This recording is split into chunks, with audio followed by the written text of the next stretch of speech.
Eh bien le bonjour, ici Django, bienvenue dans cette nouvelle vidéo. Comment ne pas terminer une journée sans parler du rachat d'Activision Blizzard King par Microsoft?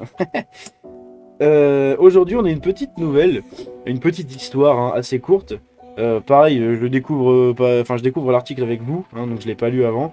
Mais le titre m'a plu.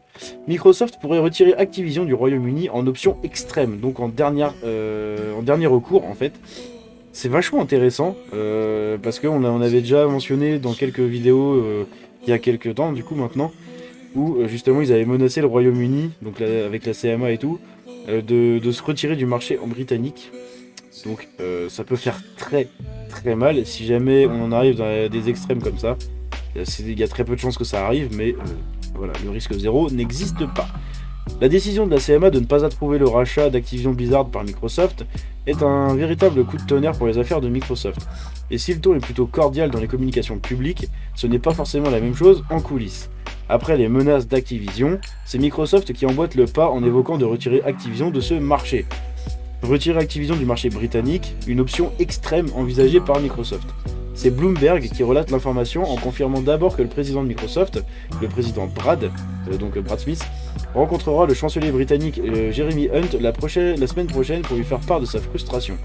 Jeremy Hunt pourrait être une oreille attentive de Microsoft puisque celui-ci avait déclaré en mai dernier qu'il fallait que son pays se préoccupe de sa croissance, à l'heure où Activision menaçait de désinvestir dans le pays si l'accord de la CMA n'avait pas lieu. L'une des raisons pour lesquelles des entreprises comme Microsoft et Google veulent investir au Royaume-Uni est que nous avons des régulateurs indépendants qui ne sont pas contrôlés par des politiciens. Je ne voudrais absolument pas compromettre cette indépendance, mais je pense qu'il est important que tous nos régulateurs comprennent les responsabilités plus larges en matière de croissance économique. Ah oui, je me rappelle, mais oui, voilà, c'est pour ça, ça me revenait pas le nom. Mais oui. C'est assez incroyable. En gros, c'est c'est bien, la CMA ils sont indépendants, super, bravo à eux. Par contre, est-ce que vous pouvez aller de notre côté et dire oui à l'accord, on a besoin de thunes? C'est incroyable. Oui, c'est indépendant quand ça les arrange, c'est rigolo.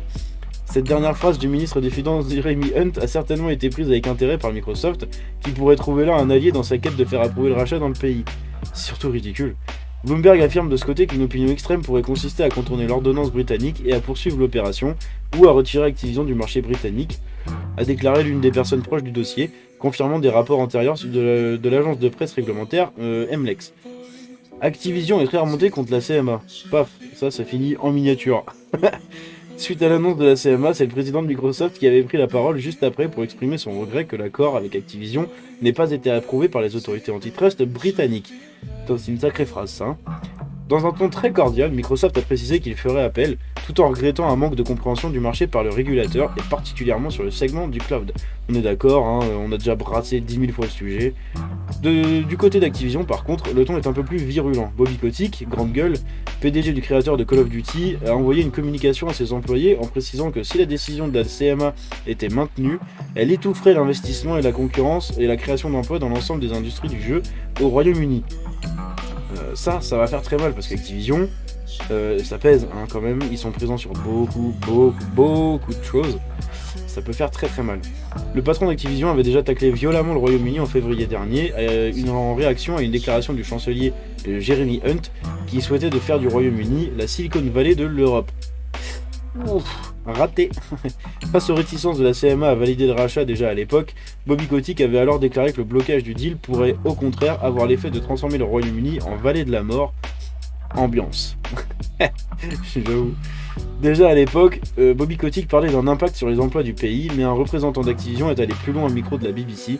Le rapport de la CMA contredit les ambitions du Royaume-Uni de devenir un pays attractif pour la création d'entreprises technologiques, a-t-il indiqué, rappelant ainsi les déclarations du grand patron un peu plus tôt cette année.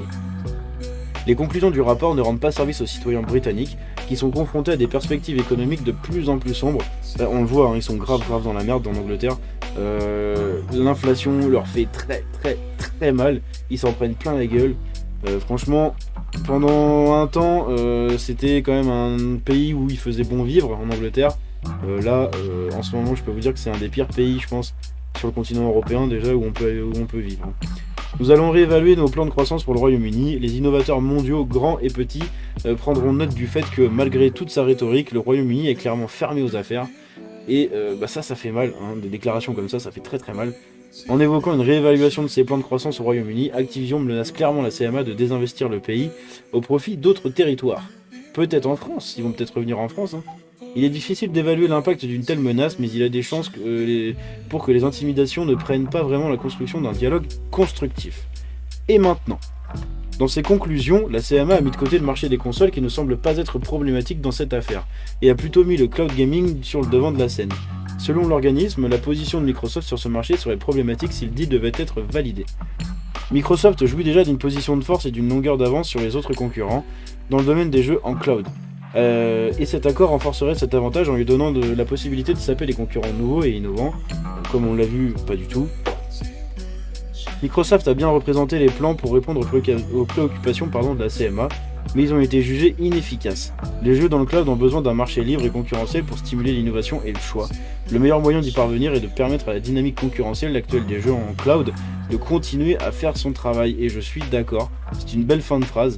Le meilleur moyen de parvenir à un marché libre et concurrentiel, c'est de permettre la dynamique concurrentielle justement des jeux dans le cloud. Donc c'est de laisser le marché, en fait exactement comme a fait l'Europe, hein.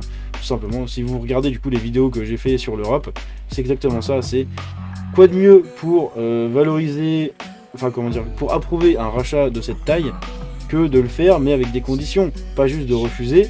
C'est oui, d'accord, c'est vrai que vous pourriez avoir un monopole ou quelque chose, mais dans ce cas-là, essayez d'ouvrir un peu plus le marché. C'est ce qu'ils ont fait en signant des tonnes et des tonnes de contrats avec plein d'acteurs du cloud, grands et petits d'ailleurs. Microsoft a fait appel de la décision de la CMA et une audience est, pour le moment, prévue en juillet. Ouais, c'est vers le 15-16 juillet, un truc comme ça. Quant au débat avec la FTC aux États-Unis, ils auront lieu également cet été, et je crois que c'est en août, il me semble. Donc voilà, donc on a un peu plus de contexte là-dessus sur ce qu'avait dit Microsoft à l'époque, de désinvestir le Royaume-Uni à cause de ça. Je pense pas que ça se fera, c'est juste de la pression, et là au final on est même plus dans le domaine du jeu vidéo ou dans le domaine financier, enfin si, mais on est surtout dans de la géopolitique en fait. Ça va se jouer vraiment comme ça à force, ça va vraiment rejoindre ce truc là, et vous voyez le lobbying qu'il y a quand même, c'est incroyable. Bref, c'est tout ce que j'avais pour aujourd'hui sur cette vidéo. J'espère que ça vous a plu. Si c'est le cas, vous pouvez la liker et vous abonner. Je vous dis à la prochaine, c'était Django. Ciao.